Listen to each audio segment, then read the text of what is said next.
De novo, extensão subjetiva dos efeitos dos recursos. Esse nome ele pode parecer muito louco e pode confundir.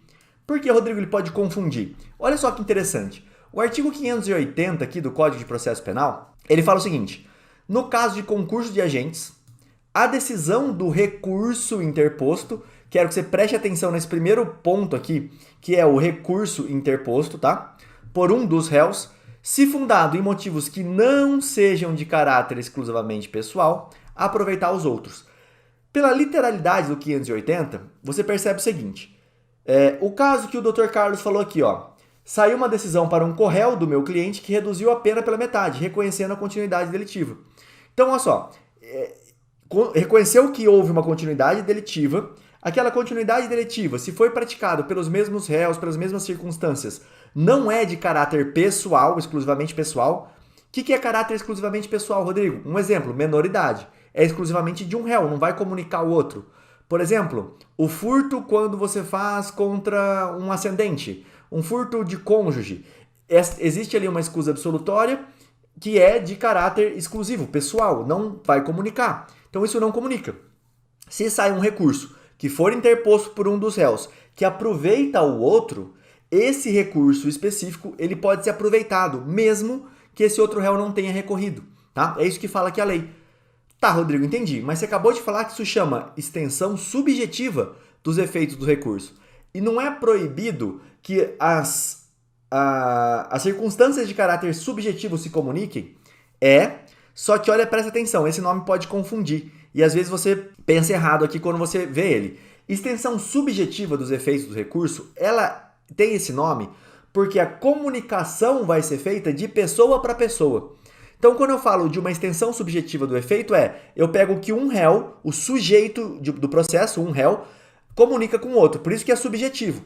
Mas a circunstância ela tem que ser de caráter não pessoal. Se ela for de caráter exclusivamente pessoal, ela não vai comunicar. Por isso que o nome é extensão subjetiva, porque comunica entre pessoas. Isso não quer dizer do caráter da circunstância que está comunicando, mas sim da pessoa que está comunicando, tá?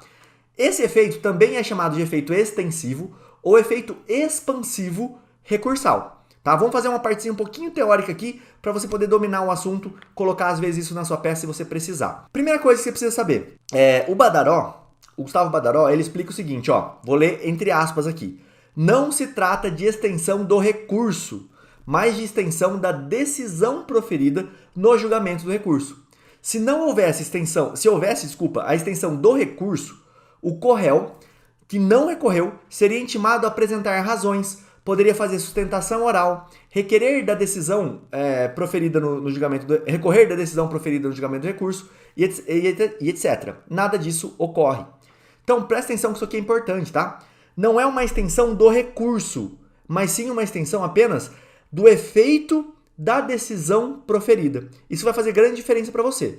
Então, eu posso recorrer daquela decisão com esse efeito? Não, não posso. Eu só aproveito o que vier de bom daquela decisão. De resto, eu não posso fazer mais nada. Eu só vou aproveitar o que vier de bom, tá? Isso é uma regra que relativiza aquilo que a gente conhece faz tempo, que é aquele tanto devolutum quanto appellatum. Tenho certeza que você complementou aí sozinho na sua casa, tanto que a gente ouviu falar isso, né? O que é o tanto devolutum quanto appellatum? Se eu apelei de 10 coisas, o tribunal só me pode devolver essas 10 coisas. Ele não pode devolver mais do que isso, a não ser em benefício do próprio réu. Essa é uma das exceções, tá? Então, o tribunal pode conceder coisa de ofício. Essa é uma exceção ao tanto devolutum quanto appellatum. Agora, o tribunal pode agravar a pena do réu? Não pode, porque ele só pode se manifestar sobre aquilo que eu devolvi para ele, sobre aquilo que eu joguei para ele. Agora, se o meu réu não recorreu, mas o corréu recorreu e conseguiu alguma coisa, essa coisa que conseguiu pode ser feito o efeito extensivo para o meu corréu, tá? E muita gente não vê isso, muita gente perde, às vezes, benefícios para o réu por não estar atento a esse efeito extensivo aqui, beleza?